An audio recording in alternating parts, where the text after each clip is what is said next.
கதிர் வெடித்து பிளம்பு விழ கடல் குதித்து சூடாற்ற முழுமைமிகு நிலப்பரப்பின் முதற்பரப்பு தோன்றிவிட நதி வருமுன் மணல் வருமுன் முன்தோன்றி மூத்த பொன்மொழியும் மதுரை பதிவெளியில் சங்கம் வளர்த்ததுமான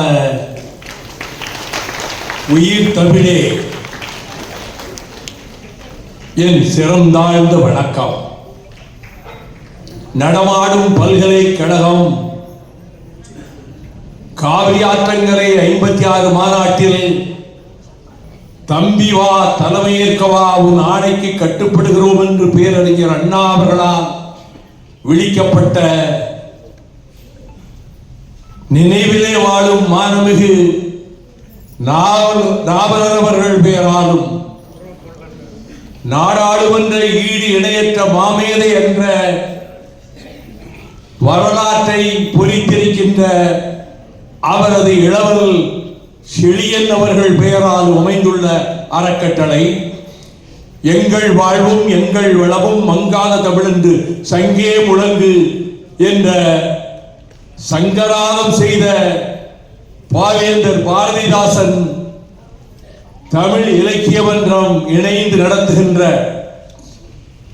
அறிவாசான் தந்தை பெரியார் பேரறிஞர் அண்ணா அவர்களினுடைய நினைவு சொற்பொழிவு நிகழ்ச்சிக்கு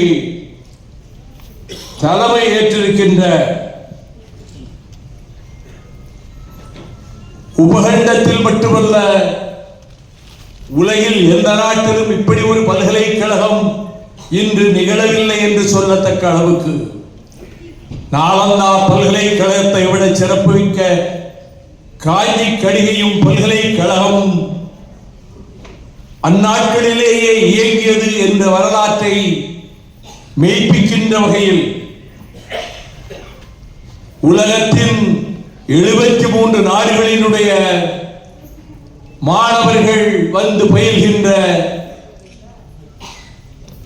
வெற்றி சங்கொலி எழுப்புகின்ற விஐடி பல்கலைக்கழகம். அதிலே இங்கே பயிலுகின்ற மாணவர்கள் 40,000 பேர். சென்னை விஐடி பல்கலைக்கழகத்தில் 23,000 மாணவர்கள். அமராவதி பல்கலைக்கழகத்தில் 17,000 மாணவர்கள். போபால் பல்கலைக்கழகத்தில் 16,000 மாணவர்கள். மொத்தமாக கணக்கிட்டால் 1,00,000 மாணவர்கள் பயிலுகின்ற விஐடி பல்கலைக்கழகத்தை இங்கே தொடங்கியதோடு கிராமப்புறங்களிலே பயிலுகிற மாணவர்களை ஊக்குவிப்பதற்காக stars support the advancement of rural students என்ற அமைப்பை உருவாக்கி கிராமப்புற மாணவர்கள் அரசு பள்ளிகளிலே பயிலுகிற மாணவர்களுக்கு இங்கே கல்வி கற்பதற்கு கட்டணமின்றி தங்குமிடம் உணவுக்கும் கட்டணமின்றி அவர்கள் பயின்று இன்று அப்படி பயின்ற மாணவர்களும் விஐடியிலே பயிலுகிற மாணவர்களும் இன்று இந்த புவனத்தில் 84 நாடுகளிலே உயர்ந்த ஊதியம் பெற்று அவர்களது குடும்பங்களையும் சுற்றத்தாரையும் வாழ வைக்கின்ற அளவுக்கு அகிலமெங்கும் பரவியிருக்கிறார்கள் என்ற பெருமையை உருவாக்கி கொடுத்திருக்கக்கூடிய ஒரே பல்கலைக்கழகம் உலகத்திலேயே இந்த விஐடி பல்கலைக்கழகம் தான் என்பதை நிரூபித்து காட்டிய பேரறிஞர் அண்ணா அவர்களினுடைய அருமை இளவல்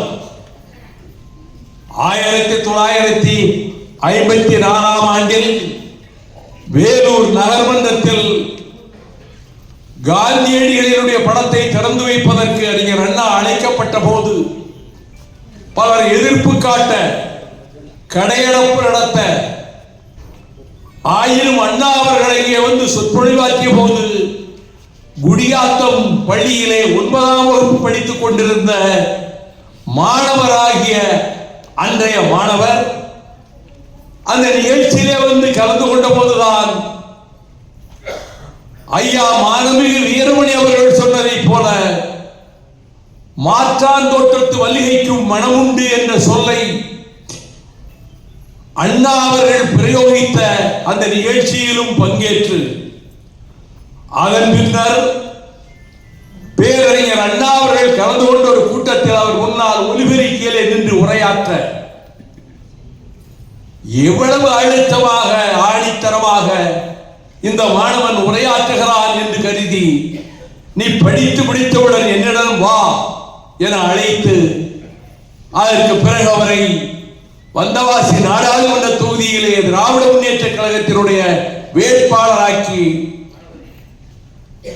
யமுனை கரையிலே இருக்கக்கூடிய இந்திய நாடாளுமன்றத்தின் மக்களவையில் அமைச்சர்களின் உரைகளுக்கு இடையே மின்னல் வெட்டினால் போல் குறுக்கு கேள்விகளை தொடுத்த அறிஞாளரை படைத்த நாடாளுமன்ற உறுப்பினர் என்ற பெருமையும் பெற்று பின்னர் அமைச்சரவையிலே மக்கள் கழகத்தின் ஆட்சியிலே அமைச்சராகவும் இடம்பெற்று ஒரு காலகட்டத்தில் முழு நேர அரசியலை விட்டு விலகி தன் வாழ்விலும் ஒரு சாதனையை செய்ய முடியும், எவரும் செய்ய முடியாத சாதனையை என்கிற அளவுக்கு தமிழ்நாட்டு தமிழர்கள் தலை நிமிர்கிற அளவுக்கு இந்தியாவில் இருக்கக்கூடிய அனைத்து மாநிலங்களில் இருந்தும் இங்கே வந்து பயிலுகிற மாணவர்கள், அகிலத்து நாடுகளில் இருந்தெல்லாம் வந்து பயிலுகிற மாணவர்கள் என்ற ஒரு பல்கலைக்கழகத்தை உருவாக்கி அறிவாசானுக்கும் காஞ்சி தலைவருக்கும் சிறப்பு செய்கின்ற வகையில் முதலாவது நினைவு சொற்பொழிவு என்ற அரிய நிகழ்ச்சியை ஏற்படுத்தி அதில் அறிவாசான் தந்தை பெரியார் அவர்களினுடைய மனச்சான்றாக வாழ்நாள் நெடுகிலும் அவரது நம்பிக்கைக்குரிய பிரச்சாரகராக, மாணவராக, தொண்டராக, செயல் வீரராக பெரியாரின் குரல் இன்னும் தொடர்கிறது மேடைகளிலே. அகவை பொன்னித்திரண்டு ஆயினும் 100 ஆண்டு கடந்தும் அவரது குரல் தமிழக மேடைகளிலே இப்படிப்பட்ட அரங்கங்களிலே ஒலிக்கும் என்ற தகுதியை பெற்றிருக்கின்ற இந்த எளியவனுக்கு திராவிட இயக்கம் போர்வாள் என்ற பட்டத்தை தந்தவருமான ஆருயிர் அண்ணன் மாண்புமிகு ஆசிரியர் வீரமணி அவர்களே, வாழ்த்துரை வழங்கிய பல்கலைக்கழகத்தின் துணைத் தலைவர் அன்பு சகோதரர் சங்கர் விஸ்வநாதன் அவர்களே,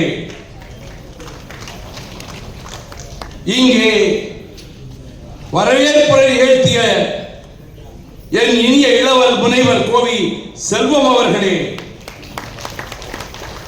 மூத்த வழக்கறிஞர் அன்புமிகு அன்புமணி அவர்களே, இங்கே நன்றியுரை ஆற்றி இருக்கிற முனைவர் மரிய செபஸ்தியான் அவர்களே, கருப்புடை தரித்தோர் உண்டு கொடுமையை நறுக்கியே திரும்பும் வாட்கள் என்ற சொல்லுக்கு இலக்கணமான கருஞ்சட்டை வீரர்களே, அரசியல் கட்சிகளைச் சேர்ந்த தோழர்களே, வணக்கத்துக்குரிய அன்பு தாய்மார்களே, மதிப்புமிகு பெரியோர்களே, எதிர்காலத்தை வார்ப்பிக்க இருக்கின்ற இளம் தோழர்களே, மாணவர்களே, இந்த செய்திகளை மக்கள் மன்றத்துக்கு கொண்டு போய் சேர்க்கின்ற செய்தியாளர்களே, ஊடகவியலாளர்களே, என் தலைசார்ந்த வணக்கம். அறிவாசான் தந்தை பெரியார் அவர்களை பற்றியும் பேரறிஞர் அண்ணா அவர்களை பற்றியுமான நினைவு சொற்பொழிவு 1879 ஆண்டு செப்டம்பர் திங்கள் 17ஆம் நாள் ஈரோட்டு திருநகரிலே பிறந்த வைதிக குடும்பத்து பிள்ளை வணிகத்திலே ஈடுபட்டு அதிலே சாதனை புரிந்த திறமையாளர் வீட்டை விட்டு வெளியேறி வடநாடு சென்று திருத்தலங்களை ஆலயங்களை கண்டு அங்கு நிலவுகிற மூட பழக்க வழக்கங்களை கண்டால் அதிலும் பிறப்பால் உயர்ந்தவன் பிறப்பால் தாழ்ந்தவன் என்ற நிலையை ஏற்படுத்தி பார்ப்பனர் அல்லாதவர்களுக்கு இழிவு செய்யப்படுவதை கண்டு நெஞ்சம் கொதித்து வடநாட்டு கங்கை கரையிலே நடந்து செல்லுகிற போது இவர்தான் பெரிய சாமியார் என்று சின்ன சாமியாரோடு நடந்து போகிறார் என்று சொன்னார்களே, அப்படி சாமியாராக தெரிந்தவர் பின்னாளில் ருஷ்ய நாட்டுக்கு செல்வதற்கு முன்பு தாடி இல்லாத ராமசாமி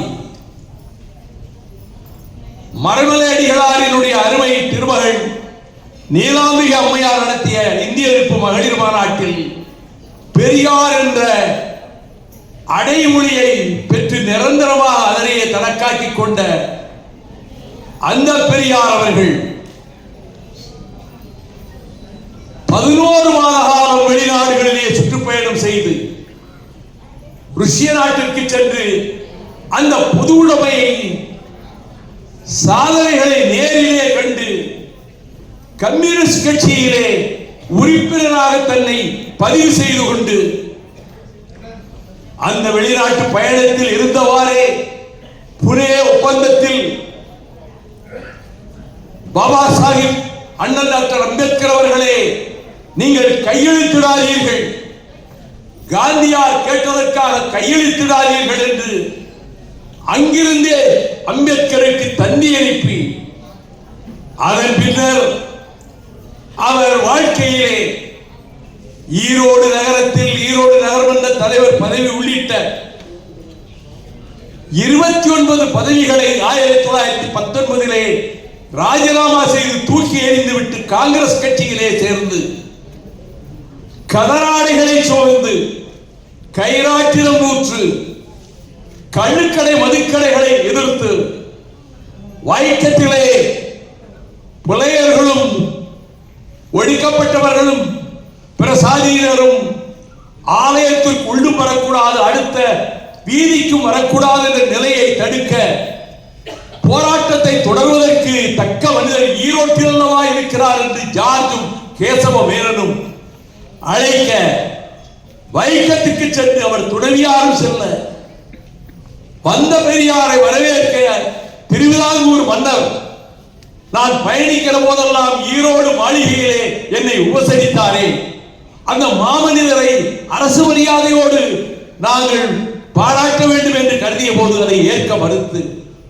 போராட்டத்தை நடத்தி சிறைக்கு சென்று 1 மாத கால சிறைக்கு பின்னர் தீவாந்திர சிகிச்சை கொடுக்கப்பட்டு அதிலும் 6 மாத காலம் சிறையில் அடைக்கப்பட்டு வைக்கம் வீரர் என்ற பெருமையை நிலைநாட்டி நம்முடைய இன்றைய மாண்புமிகு முதலமைச்சர் அவர்களை தளபதி ஸ்டாலின் அவர்களை இன்றைய கேரள முதலமைச்சர் பினராயி விஜயன் அழைக்க வைக்கத்திலே சென்று விழா கொண்டாடி விட்டு வந்தாரே, அந்த வைக்கத்து வீரர் என்ற பெருமைக்குரிய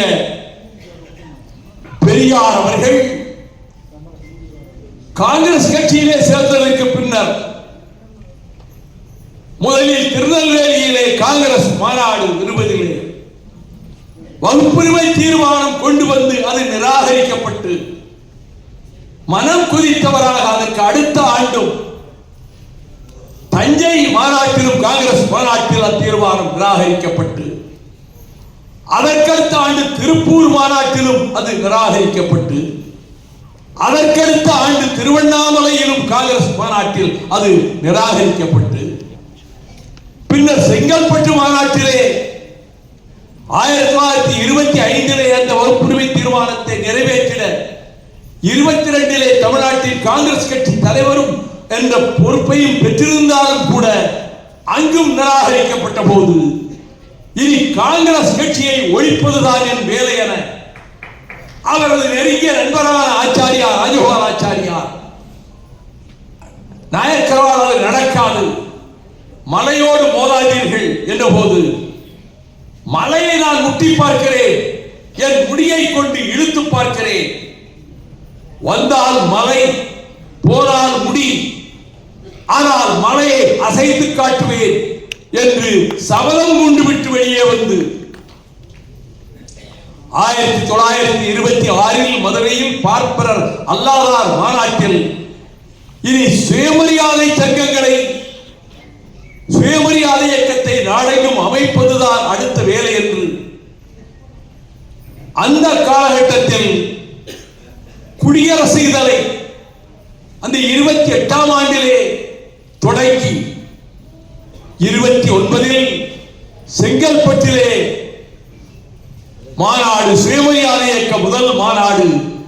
அந்த மாநாட்டில் அன்பு தாய்மார்களே, உங்களுக்கு சொத்துரிமை வேண்டும், சொத்திலே பங்கு வேண்டும் என்பதை தீர்மானமாக நிறைவேற்றி சாதி பெயர்களை தவிர்க்க வேண்டும் என்பதை தீர்மானமாக நிறைவேற்றி மொத்தம் 29 தீர்மானங்களை அங்கே நிறைவேற்றி காட்டி அந்த செங்கல்பட்டு மாநாட்டில் பெண்களுக்கு சொத்துரிமை என்ற அந்த காலகட்டத்தில் அரசியல் சபையிலும் பின்னர் மத்திய அமைச்சர் அவை அமைந்த பிறகு மக்களவையிலும் பெண்களுக்கு சொத்துரிமை வேண்டும் என்று டாக்டர் அம்பேத்கர் அவர்கள் மசோதாவை கொண்டு வந்த போது அது தோற்கடிக்கப்பட்ட காரணத்தால் பண்டித நேருவின் அமைச்சரை விட்டு விரும்பி அழைத்துத்தான் அமைச்சராக்கினார்கள் அம்பேத்கர் அவர்களை.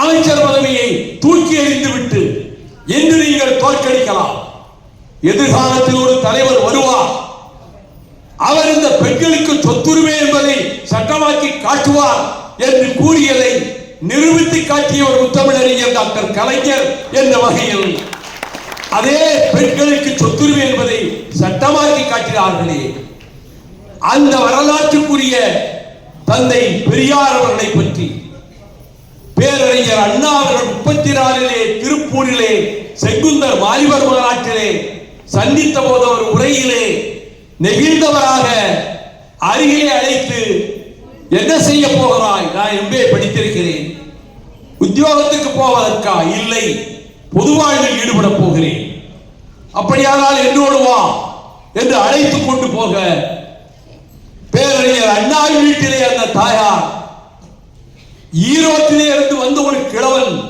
என் பிள்ளையை பிடித்துக் கொண்டு போய்விட்டான் என்று சொல்லக்கூடிய அளவுக்கு பெரியாரினுடைய நிழலாக மனச்சான்றாக திகழ்ந்த அறிஞர் அண்ணா அவர்கள் பெரியாரை பற்றி சொல்லுகிறார். கல்லூரி காணாத கிழவர், கட்டுக்கு அடங்காத முரணர், இவர் முகத்தில் பயம் என்பதையே நான் பார்த்ததில்லை. கோட்டைக்கு முன்னாலே கொடியை கொளுத்த வேண்டும், சட்டத்தை கொளுத்த வேண்டும் என்றாலும் அதற்கு அஞ்சாமல் கொளுத்தக்கூடிய துணிச்சலை கொண்டவர். அவர் பக்கத்திலே இருந்து பார்த்திருக்கிறேன், அவர் முகத்தில் பச்சாதாபத்தை பார்த்திருக்கிறேன், கோபம் கொத்தளிக்க கண்டிருக்கிறேன்.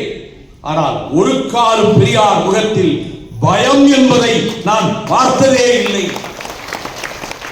என்று அண்ணா அவர்கள் சொல்லிவிட்டு, வசந்தம் என்று சொன்னாரே அதுபோல அண்ணா அவர்கள் பெரியார் அவர்களோடு பயணித்த காலத்தில் 1939 திருச்சிராப்பள்ளி மாவட்டத்தில் துறையூரில் நடைபெறுகிற அந்த சுயமரியாதை மாநாட்டில்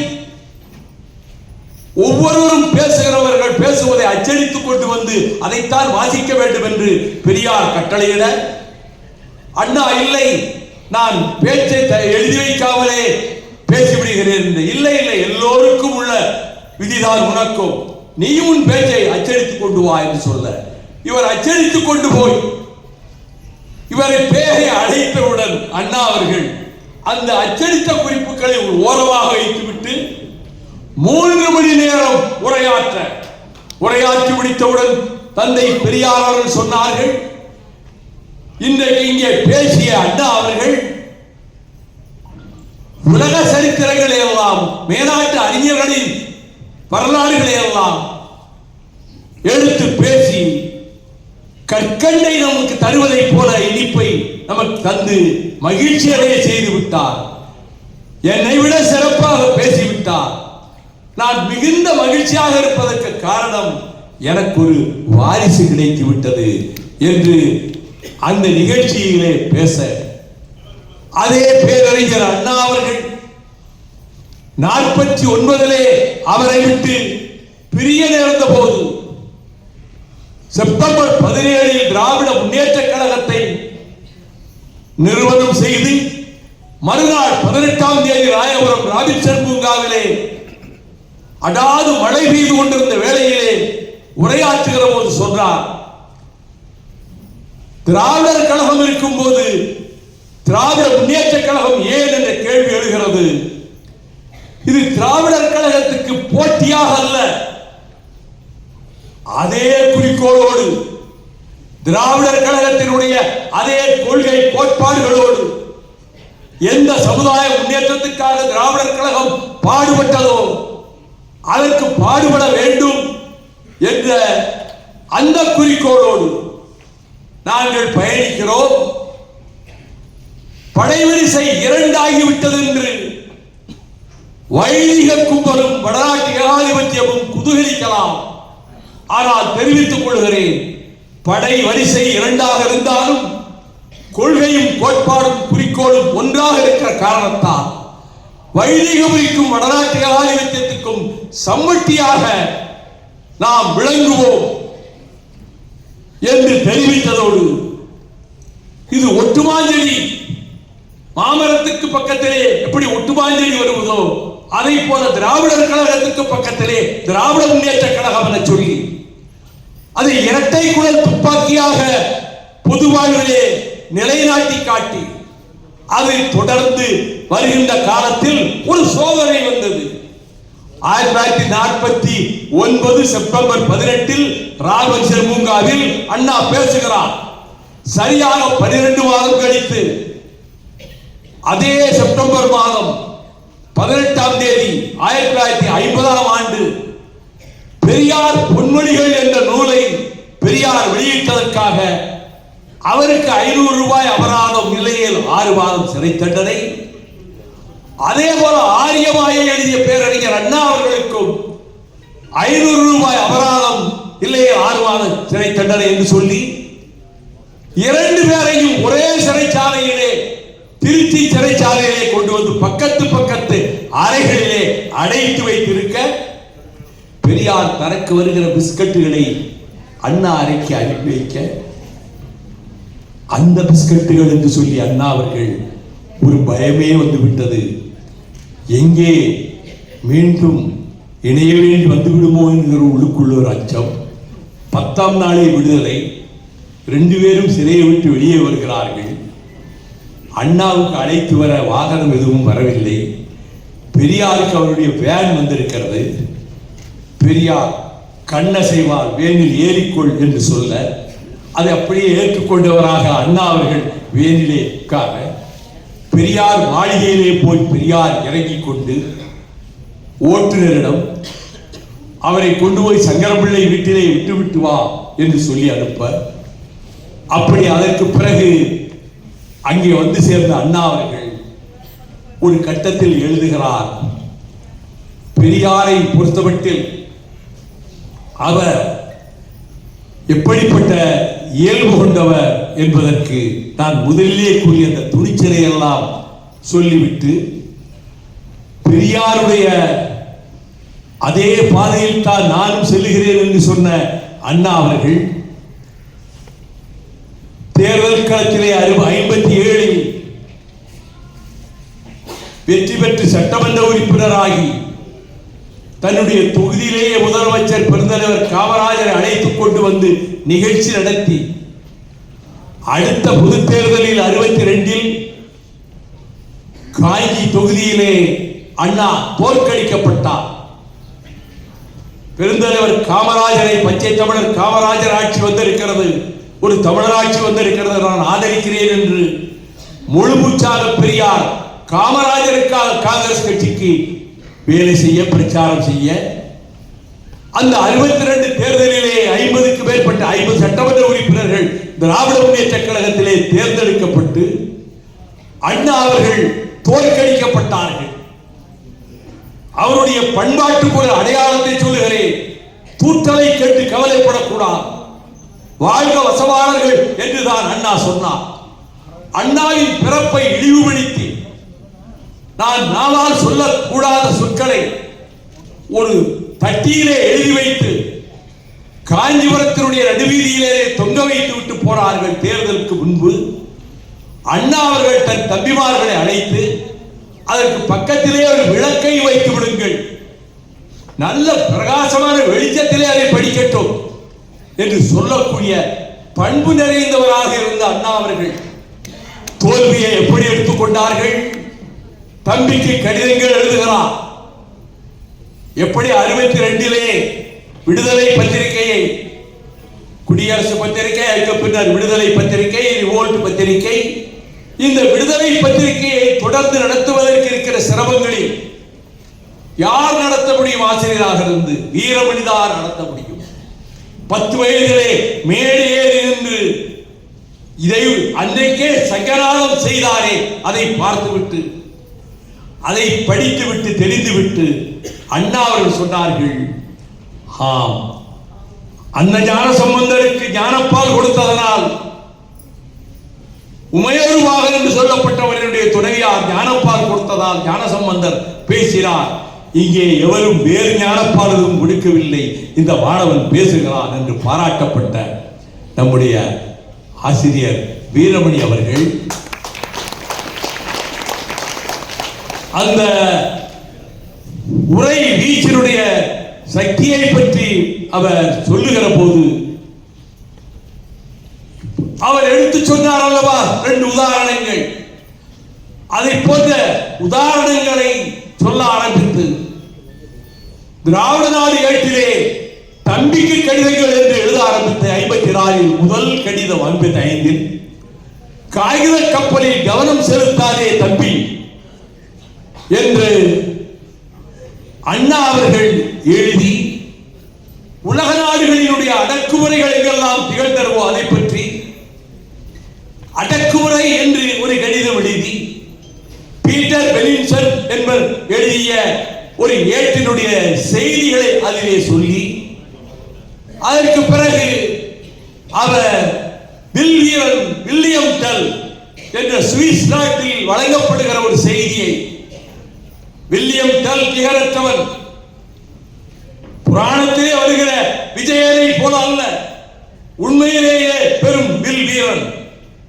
ஆனால் சுவிஸ் நாட்டை ஆக்கிரமித்திருந்த ஆஸ்திரிய நாட்டுக்கார அதிபர் பொறுப்புக்கு வந்த கெஸ்லர் என்பவன் அவர் உயரத்திலே ஒரு தொப்பியை மாட்டி, அது கெஸ்லரின் தொப்பி, அந்த தெருவழியாக வருகிறவர்கள் அந்த தொப்பிக்கு முன்னாலே மண்டியிட்டு வணங்கி வணக்கம் செலுத்திவிட்டு தான் செல்ல வேண்டும் என்ற நெறியை, அந்த பழக்கத்தை வில்லியம் டெல் ஏற்காதவனாக நான் மண்டியிடவும் மாட்டேன் வணங்கவும் மாட்டேன் என்றவுடன் அவனை கைது செய்து கொண்டு போய் சிறையில் அடைத்து பின்னர் வெளியே கொண்டு வந்து அவனது 10 வயது மகன் பாலகனை ஒரு 100 கஜ தூரத்திலே நிறுத்தி வைத்து அவன் தலையிலே ஒரு ஆப்பிள் பழத்தை வைத்து வில்லியம் டெல்லிடம் சொன்னார்கள், அம்பு அந்த ஆப்பிள் பழத்தை துளைக்க வேண்டும், இல்லையே உன் சிரம் வாங்கப்படும் என்ற கட்டளையை கெஸ்லர் எதிரே அமர்ந்திருக்க பிள்ளை வளைத்தான், நாடிலே பானத்தை தொடுத்தான், விரைந்து செலுத்தினான், அம்பு பாய்ந்து சென்று அவன் மகன் தலைக்கு மேலே இருந்த ஆப்பிள் பழத்தை 2ஆக பிளந்தது. உடனே கெஸ்லர் கேட்டான், வில்லியம் டெல், எதற்காக 2 அம்புகள் உன் அம்பரா துணியிலே வைத்திருந்தாய் என்று கேட்டதற்கு காரணத்தோடுதான், ஒருவேளை அந்த அம்பு ஆற்றை துளைக்காமல் சென்று என் புதல்வனுக்கு ஏதும் விபரீதம் ஏற்பட்டு விட்டால் அடுத்த அம்பு உன் மார்பு குறிவைப்பதற்காகத்தான் நான் கொண்டு வந்தேன் என்று சொல்ல உடனே கைது செய்யப்பட்டு மரக்கலத்தில் ஏற்றப்பட்டு சென்ற மரக்கலம் புயல் காரணமாக தடுமாறிய போது வேறு வழியின்றி வில்லியம் டெல்லினுடைய விலங்கையை அவிழ்த்து விட்டு அவன் அந்த மரக்கலத்தை அலைகடல் புயலுக்கு மத்தியிலே பத்திரமாக கொண்டு வந்து கரை சேர்த்து கானகத்துக்குள்ளே விரைந்து சென்று மீண்டும் படை திரட்டி நாட்டை விடுவித்தான் என்பது சொல்லப்படுகிற சரித்திரம். இதை போலத்தான் பல்வேறு வரலாறுகள். புகழ்மிக்க தூக்குமரம் என்று ஒரு கடிதம் எழுதினார். அமெரிக்க நாட்டிலே பிரவுன் பாதிரியார் என்பவர் கருப்பர்களுக்கு விடுதலை வேண்டும் என்பதற்காக ஒரு ரகசிய படை புரட்சி படையை தயாரித்து அதிலே அவரது 4 புதல்வர்களில் 3 புதல்வர்களையும் சேர்த்து ஒருவன் தலைமறைவாக இருந்து போராட்டத்தை நடத்த அந்த தாக்குதலில் அவரது 3 மகன்களும் கொல்லப்பட்டனர். மகளின் காதலனும் கொல்லப்பட்டான். ஒருவன் தேடப்படுகிறான். அவருக்கு தூக்கு தண்டனை விதிக்கப்படுகிறது. பிரவுன் பாதிரியாருக்கு அண்ணா எழுதுகிறார், புகழ்மிக்க தூக்குமரம்.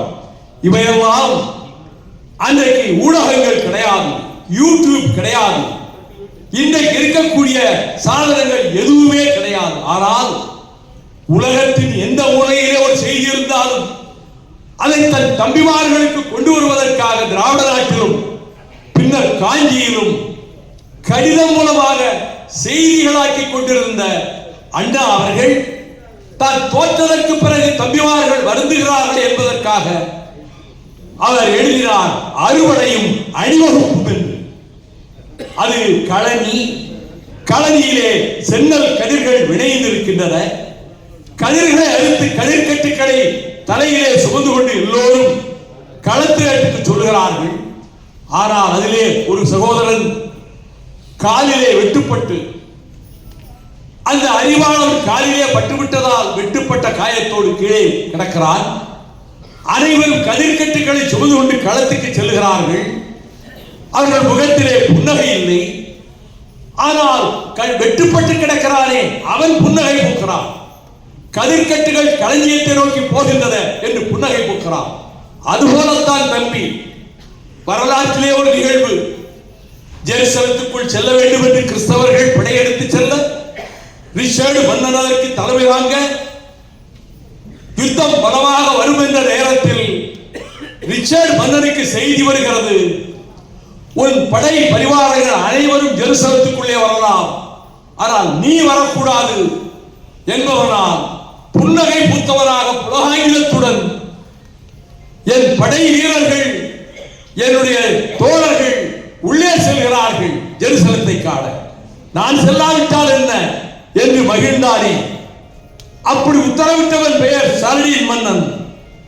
இதை தம்பிக்கடிய கடிதத்தில் குறிப்பிட்டு விட்டு, தம்பி கதிர்கட்டுக்களை சுமந்து செல்ல முடியாமல் வெட்டுப்பட்டு கிடந்தானே அவனை போல மனம் பூரித்து ஜெருசலத்துக்குள்ளே தன்னுடைய படை வீரர்கள் எல்லோரும் சென்ற போதும் தான் செல்ல முடியாது என்று வெளியிலே இருந்து புன்னகைத்தானே, அந்த மன்னரை போல ரிச்சர்டு மன்னரை போல நான் மகிழ்ச்சியோடு இருக்கிறேன். கோட்டைக்குள் சட்டசபைக்குள்ளே என் தம்பிமார்கள் 50 பேர் சென்று விட்டார்கள்.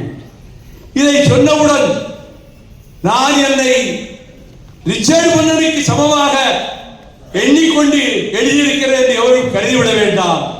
அவர்களும் தங்களை சாலடியின் மனிதனாக ஒப்பிட்டுக் கொள்ள வேண்டாம் என்று சரித்திரத்தினுடைய செய்திகளை சொல்லி தம்பிமார்களுக்கு உலக ஞானத்தை ஊட்டி, அதே நேரத்தில் இந்த தமிழ்நாட்டுக்கு என்ன செய்ய வேண்டும் என்பதற்கான செய்திகளையும் மடல்களாக்கி 67 தேர்தலில் வெற்றி பெற்றவுடன் மகிழ்ந்து அந்த மகிழ்ச்சியோடு வேறையும் செல்லாமல் எரண்ணன் மாணவக வீரமணி அவர்கள் குறிப்பிட்டதை போல வாகனம் தெற்கே செல்லட்டும், காவிரி ஆற்றங்கரையை நோக்கி செல்லட்டும், திருச்சிக்கு செல்லட்டும் என்று திருச்சிராப்பள்ளிக்கு டாக்டர் நாவலரையும் டாக்டர் கலைஞரையும் அங்கே இருந்த அன்பில் நர்மலிங்கத்தையும் அழைத்துக் கொண்டு பெரியார் மாளிகைக்குள்ளேயே உள்ளே நுழைந்து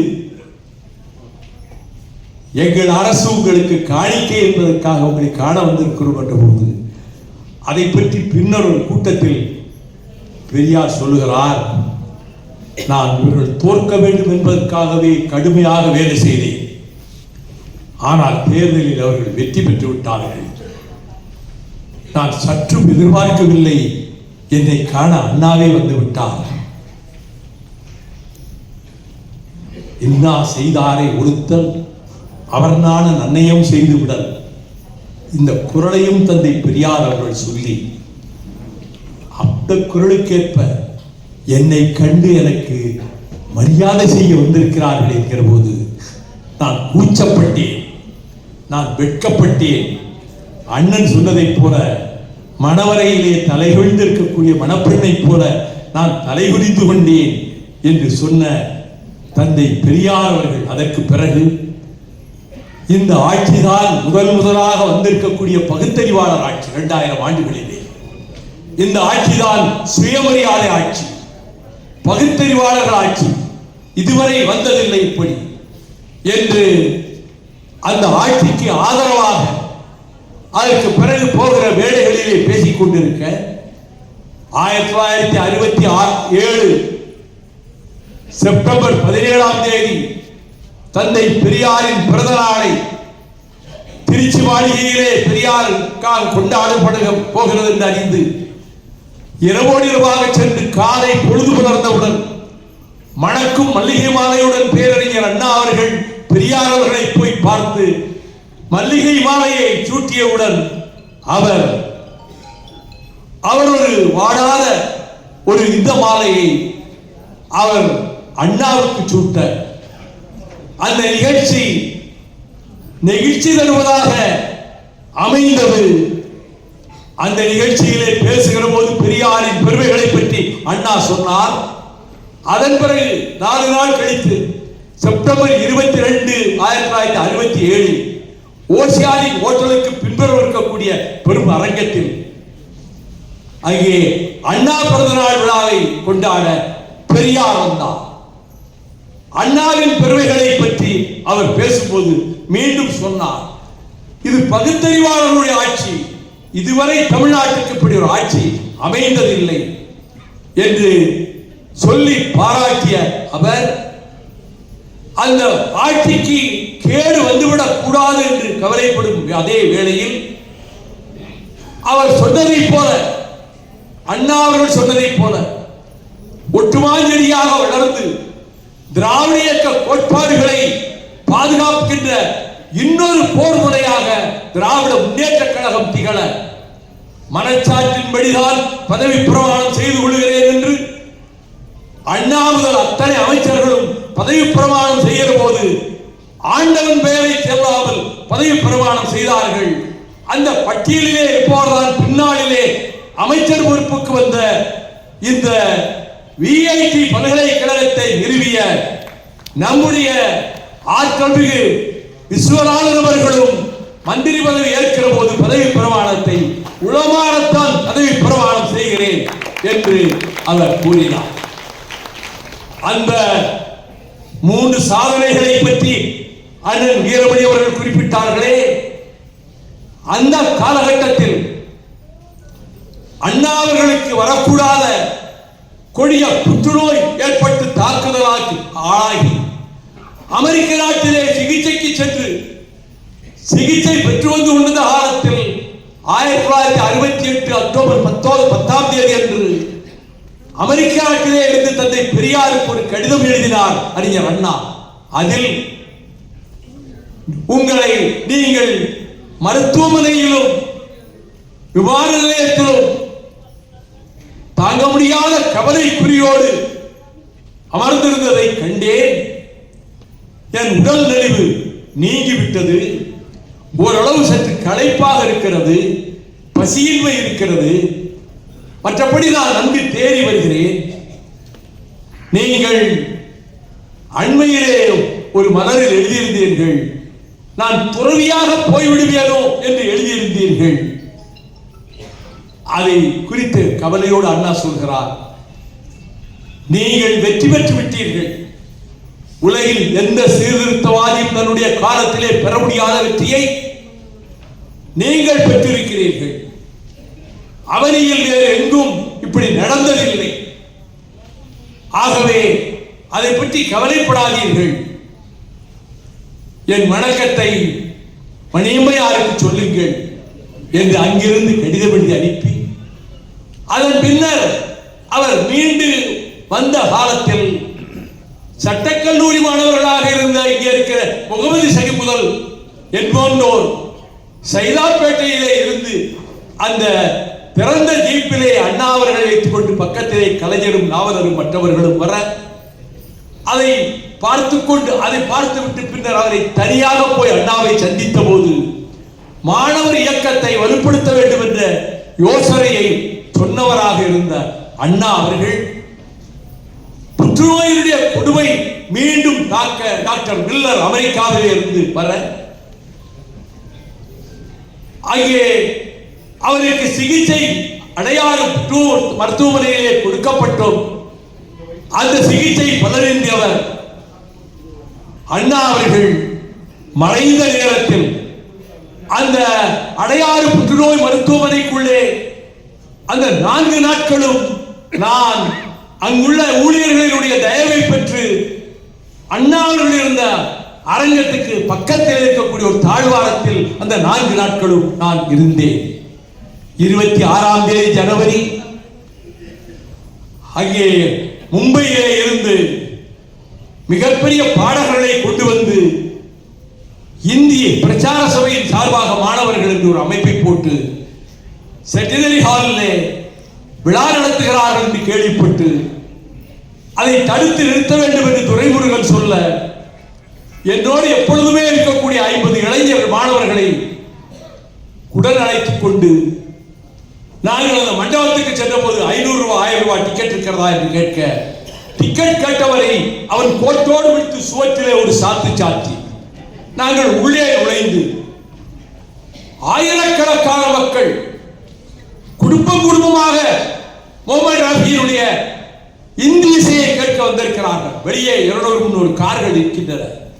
நாங்கள் ஹிந்தி ஒழிக, ஹிந்தி டவுன் டவுன் என்று முழக்கமிட்டுக் கொண்டு நாங்கள் மேடையை நோக்கி செல்வதை பார்த்து இசைக்கருவிகளை தூக்கிக் கொண்டு பம்பாய் கலைஞர்கள் பின்னாலே இறங்கி ஓட்டம் பிடித்து விட்டார்கள். நாங்கள் மேடையில் ஏறி நின்று இந்தி ஒழிக என்று முழங்கிக் கொண்டிருந்த போது ஏற்கனவே நண்பர் சொல்லியிருக்கிறார் அல்லவா, நாங்கள் ஏற்கனவே கலைஞருக்கு சொல்லிட்டோம், போலீஸ் ஒன்றும் செய்யாதுன்னு. ஆனால் டிசி தலைமையிலே ரிசர்வ் போலீசார் உள்ளே வந்தார்கள். லெப்ட் ரைட் என்று மார்ச் செய்து கொண்டு நம்மை பாதுகாக்கத்தான் வருகிறார்கள் நினைத்துக் கொண்டு நாங்கள் இருக்க, மேடையில் ஏறிய மாத்திரத்தில் எங்கள் அனைவர் முதுகையும் பிளப்பதற்கு தடியால் அடித்தார்கள். என்னோடு வந்தவர்களில் 13 பேர் மண்டை உடைந்தது. நான் மேடையை விட்டு கீழே குதித்து தப்பிவிட்டேன். ராயப்பேட்டை ஆஸ்பத்திரியிலே சென்று என்னை நம்பி வந்த நீங்கள் எல்லாம் மண்டை உடைந்து கிடக்கிறீர்கள், நான் எந்த காயமும் இல்லாமல் நானும் ராமநாதபுரம் ரத்தினமும் இருக்கிறோம் என்று சொன்ன போது, நாங்க மண்டை உடைஞ்சா என்ன, உங்களுக்கு ஒண்ணு ஆகலை இல்லை என்று சொன்னார்கள். மறுநாள் சட்டக்கல்லூரிக்குள்ளே எந்த மாணவனும் நுழையக்கூடாது என்று வாசலிலே இருந்து நானும் சுருளிவேலும் ராஜா முகமதும் மற்றவர்களும் தடுக்க, அப்பொழுது வந்து சொன்னார்கள், பேராசிரியர்கள் அறையிலே இந்த ஏற்பாட்டை செய்த இந்தி மாணவர் சபை சங்கத்தின் தலைவர் செயலாளர் அங்கே கொட்டமடித்துக் கொண்டிருக்கிறார்கள் என்று கேள்விப்பட்டு நான் விரைவாக பேராசிரியர் அறைக்குள்ளே சென்று பிரபலமான ஒரு நடிகை, மும்பையிலே கலை உலகத்திலே ஜொலிக்கும் நட்சத்திரம், இப்பொழுது கூட ஒரு குழுவிலே அவரை தலைவியாக போட்டார்கள். அவரது சகோதரன் தான் அந்த நிகழ்ச்சியை நடத்தியவர். இன்னொருவன் பெயரை நான் சொல்ல விரும்பவில்லை.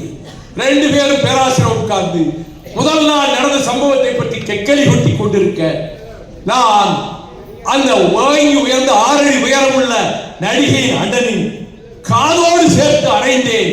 காதிலிருந்து ரத்தம் வந்து கீழே விழுந்தான். இன்னொருவருக்கு அடைந்து அவனும் கீழே விழுந்தான். பேராசிரியர்கள் ஓடி போய் விட்டார்கள் அறையை விட்டு.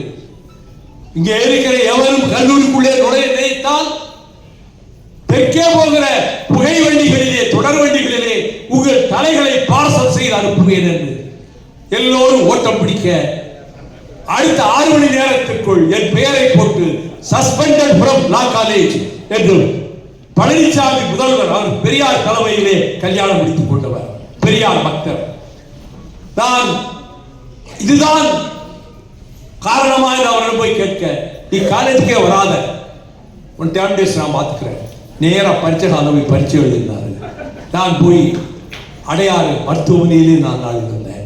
10 மணி ஆயிட்டு, கொஞ்சம் தூங்கி விட்டு என்னை தட்டி எழுப்பினார்கள். ஏதோ ஆயிடுச்சு எல்லாம் ஓடிட்டு இருக்கிறாங்க. நீங்க அண்ணா இறந்துட்டாருன்னு நினைக்கிறோம், என்னன்னு போய் பாருங்க. நான் உள்ள ஓடி போய் பார்க்குறேன். நாவலர் நிற்கிறாரு, கலைஞர் நிற்கிறாரு, டாக்டர் குழாய்களை எல்லாம் பிரிச்சுக்கிட்டு இருக்கிறாங்க. ஒரு மூலையில் உட்கார்ந்து அழுது கொண்டிருக்கிற மாதவனை எம்ஜிஆர் பக்கத்தில் அமர்ந்து தட்டி கொடுத்து கொண்டிருக்கிறார்.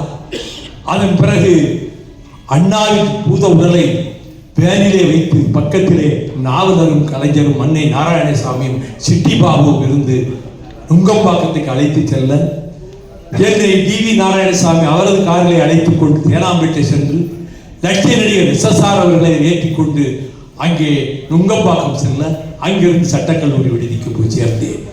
அண்ணா மறைந்த பிறகு டாக்டர் கலைஞர் அவர்கள் முதலமைச்சராகி, அவர் ஏற்கனவே அண்ணா சொன்னார், பெரியாரிடம் நீங்கள் எதையெல்லாம் சொல்லுகிறீர்களோ அதை எங்கள் ஆட்சியிலே நிறைவேற்றி காட்டுகிறோம், நீங்கள் எப்பொழுது சொன்னாலும் இந்த பதவியை விட்டு வெளியே வருகிறோம் என்று சொல்லியிருந்தார்.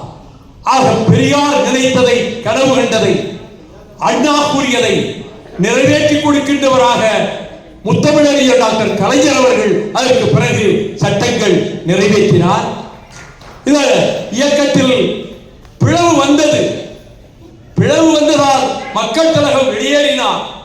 ஒரு நன்மை கிடைத்தது, எழுத்து சீர்திருத்தம், பெரியாரின் எழுத்து சீர்திருத்தத்தை சட்டமாக்கி கொண்டு வந்தார் மக்கள் கழகம். பெரியார் நூற்றாண்டு விழாவை நாடெங்கும் நடத்தினார். இப்பொழுது திராவிட இயக்கத்தினுடைய ஆட்சிதான் நடக்கிறது. ஆனால் வாளை சுருட்டி மடக்கிக் கொண்டு ஓடி போற புள்ளகர்கள், பார்ப்பவர்கள் இன்றைக்கு இந்துத்துவா என்ற பெயரில் சனாதன சக்திகளும் மனுதர்ம சக்திகளும் இந்துத்துவா சக்திகளும் வெறியாட்டம் போடுகின்றன. தமிழகத்துக்குள்ளே நுழைந்து விடலாம் என்று மனப்பால் குடிக்கிறார்கள். இந்த தமிழகத்தில் அறிவாவாக சிங்கமாக இங்கே உலகிக் கொண்டிருந்த, இன்னும் எங்கள் நெஞ்சிலே உலகிக் கொண்டிருக்கிற தந்தை பெரியாரின் சிலையை உடைப்போம் என்கிறான் ஒருவன். அந்த வார்த்தை வந்தவுடன் நான் சொன்னேன், நாள் குறித்து நேரம் குறித்து இந்த ஊரில் இந்த இடத்தில் இருக்கிற பெரியார் சிலையை உடைக்க வருகிறோம் என்று நீ அறிவித்து விட்டு வா, உன் கை துண்டாக வெட்டப்படும், அங்கே வைகோ இருப்பான் என்று நான் பகிரங்கமாக அறிவித்தேன், செய்யவும் செய்வேன். அப்படி ஒரு நிலைமை ஏற்பட்டார்.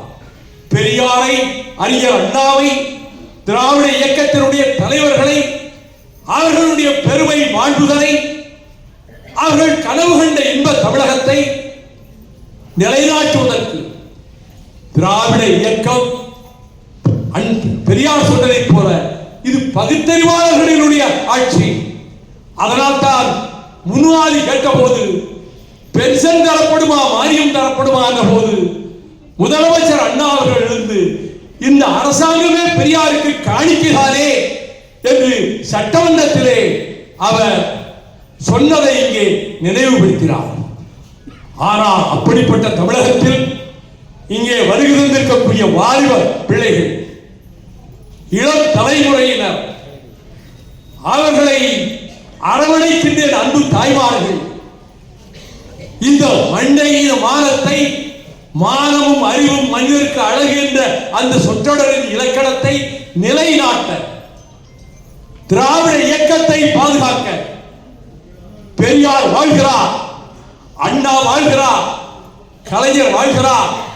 லட்சியவாதிகளுக்கு மரணமில்லை, லட்சியங்களுக்கும் சாவில்லை என்ற வகையில் அவற்றை நிலைநாட்டுவதற்காகத்தான் இருக்கிற திராவிட இயக்கத்துக்கு பக்கபலமாக எப்படி அண்ணன் வீரமணி அவர்கள் அரணாக திகழ்கிறாரோ, ஆலோசகராக திகழ்கிறாரோ, வழிகாட்டியாக ஜொலிக்கிறாரோ, அதை போல உங்களால் வர்ணிக்கப்பட்ட போர்வாளும் நாங்களும் என்றைக்கும் திராவிட இயக்கத்தை பாதுகாக்கின்றவர்களாக, உண்மையான திராவிட இயக்கமாக திகழ்கிற இன்றைய ஆட்சியின் பாதுகாவலர்களாக நாங்கள் என்றைக்கும் இருப்போம் என்பதனால் தான் நான் மாநிலங்களவையினுடைய கடைசி உரையில் சொன்னேன். ஹால்டி காட்டியிலே மகாராணா பிரதாப் சிங் வாழ்வீசி விட்டு சொன்ன வார்த்தைகளை குறிப்பிட்டு விட்டு, அதை போல இந்த மண்டலத்திலே உழவுகிற காற்றை சுவாசிக்கிறவரை, நீரோடைகளிலே ஓடுகிற தண்ணீரின் நாகத்தை தடிக்கின்றவரை, காட்டு புலினால் செய்த ரொட்டி துண்டுகள் என் பசிக்கு உணவாக கிடைக்கும் வரை நான் தூக்கிய போர்வாளை, தாய்நாட்டின் விடுதலை போர்வாளை கீழே போட மாட்டேன் என்று சொன்னாரே, அதை போல திராவிட நாடு தான் தமிழ்நாடு, தமிழ்நாடு தான் திராவிட நாடு என்று தந்தை பெரியார் விளக்கம் கொடுத்தார். அண்ணா அவர்கள் எழுதும் போது திராவிட மன்னர்கள் நாட்டை சூதாட்டத்திலே வைத்து இழந்ததில்லை. திராவிட கவிஞர்கள் அதல சுதல பாதாள அண்ட புழுகுகளை எழுதியதில்லை. திராவிட மன்னர்களையும் கவிஞர்களையும் சொல்லிவிட்டு திராவிடர்கள் அவர்கள் மானத்துக்கும் வீரத்துக்கும் பேர் போனவர்கள். திராவிடம் அடிமைப்படுத்தப்படாத திராவிடம், அதுதான் திராவிடம். அதற்கு அண்ணா சொல்கிறார், இந்தியா என்ற சொல்லுக்கு ஒரு நாடு என்ற பெயர் கிடையாது, அப்படி ஒரு டைட்டில் கிடையாது, அப்படி ஒரு பொலிட்டிக்கல் யூனிட் கிடையாது. இந்தியா என்று மௌரியர்கள் காலத்திலும் இல்லை, குப்தர்கள் காலத்திலும் இல்லை, கனிஷ்கர் காலத்திலும் இல்லை.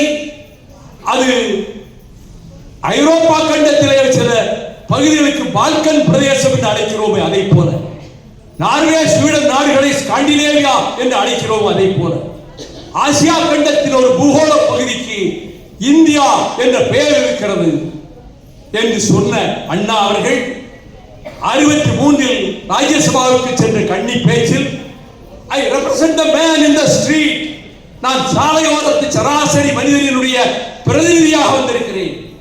I belong to the Dravidian stock, நான் திராவிட இனத்தை சேர்ந்தவன். I am proud to call myself a Dravidian, நான் திராவிடன் என்று சொல்லிக் கொள்வதிலே பெருமைப்படுகிறேன். Because the Dravidians have got a distinct and different quality, அப்படிப்பட்ட தன்மை படைத்தவர்கள். அதனால் தான் நான் கேட்கிறேன், we want right of self determination. தொடக்கத்திலும் சொல்கிறார், பேச்சை முடிக்கிற போதும் right of self determination should be accorded. சுயநிர்ணய உரிமை அதிலே தொடுக்கப்பட வேண்டும், சேர்க்கப்பட வேண்டும் என்று பின்னால் வந்த எழுத்தாளர்கள், பதிப்பிட்டவர்கள் இந்த வாக்கியங்களை, கடைசி வாக்கியங்களை எடுத்து விட்டார்கள். ஆனால் அண்ணா பேசியது ராஜ்யசபா ரெக்கார்ட்ஸ்ல இருக்கிறது. அவர் இதை சொன்னார். அவருடைய கனவு இதுதான், திராவிட நாடுதான். பெரியார் சொன்னார், ஆந்திரம் பிரிந்து போன பிறகு, தெற்கு கன்னடம் கர்நாடகத்தோடு சேர்ந்த பிறகு, தெற்கு மலபார் கேரளத்தோடு சென்ற பிறகு மீதம் இருக்கிற பகுதிதான் தமிழ்நாடு, அதுதான் திராவிட நாடு என்று பெரியார் அவர்கள் அதற்குரிய விளக்கத்தை தந்தார்கள். அந்த திராவிடத்தை பாதுகாக்க இப்படிப்பட்ட பல்கலைக்கழகங்கள், உலகில் இதற்கு நிகரான ஒரு பல்கலைக்கழகம் எந்த நாட்டிலும் இருப்பதாக எனக்கு தெரிய இல்லை. 1,00,000 மாணவர்களை வார்ப்பிக்கின்ற ஒரு VIT பல்கலைக்கழகத்தை தன் வாழ்நாளிலேயே சாதித்து காட்டியிருக்கிறாரே சாதனை செம்மல் விஸ்வநாதன், வேந்தர் விஸ்வநாதன்.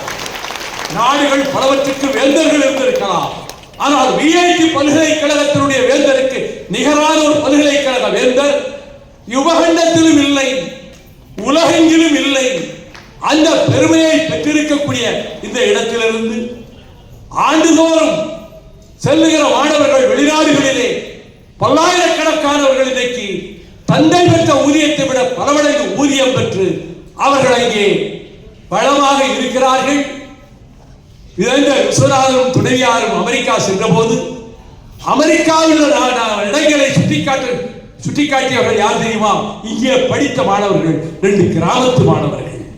அந்த கிராமப்புறங்களிலே இருக்கிறவர்களுக்கெல்லாம் ஊக்கமளிப்பதற்கான ஒரு அமைப்பையும் வைத்து இந்த பல்கலைக்கழகத்தில் இந்த அறிஞர் அரங்கத்தில், அண்ணா அரங்கத்தில் உரையாற்றக்கூடிய ஒரு வாய்ப்பு கிடைக்கும் என்று நான் எதிர்பார்க்கவில்லை. அதுவும் எனக்கு மூத்த அண்ணனாக, இன்றைக்கு திராவிட இயக்கத்தினுடைய காப்பாளராக, பாதுகாவலராக, சட்டமன்றத்துக்கோ நாடாளுமன்றத்துக்கோ வேறு எந்த மன்றத்துக்கோ போட்டியிடாமல் பெரியார் வழியிலேயே வாழ்க்கையை நடத்தி கொண்டு இன்றைக்கும் அவர் பல்லாயிரம் லட்சக்கணக்கான மைல்கள் பயணித்தாரே பெரியார், அதை போல இன்றைக்கும் 92ஆம் வயதில் அந்த பிரச்சார வாகனத்தில் ஏறி ஊரூராக சுற்றி பிரச்சாரம் செய்து வருகிறாரே அண்ணன் வீரமணி.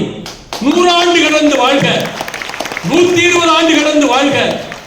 அவரை அழைத்து நம்முடைய வேந்தர் விஸ்வநாதன் ஒவ்வொரு ஆண்டிலும் ஒரு விழா நடத்துக. 120 ஆண்டுகளுக்கு மேல் வாழ்க. அடியேனுக்கும் இயற்கை தாய் அந்த வாய்ப்பு கொடுத்தால், நீங்கள் அழைக்கின்ற சந்தர்ப்பம் அமைந்தால், அடியேனும் இந்த பல்கலைக்கழகத்துக்கு வந்து என் ஆயுளை விருத்தி செய்து கொள்வேன், என் வாழும் காலத்தை அதிகப்படுத்திக் கொள்வேன் என்ற நம்பிக்கையோடு எப்படியும் தாய்மார்கள் எழுந்து போய்விடுவார்கள் 12 மணிக்கு என்று நான் உட்கார்ந்திருந்தேன். என் புறநானூற்று தாய்மார்கள், மூரின் முல்லை மகளிர் ஒருவர் கூட அசையவில்லையே. அதனால் இன்னும் பேச்சை நீட்டித்து விடுவோமோ என்று கவலைப்பட்டு விட வேண்டாம். வாழ்க தந்தை பெரியார் புகழ், வாழ்க பேரறிஞர் அண்ணா புகழ், வாழ்க திராவிட இயக்கம், வெல்க திராவிட இயக்கம். நன்றி, வணக்கம்.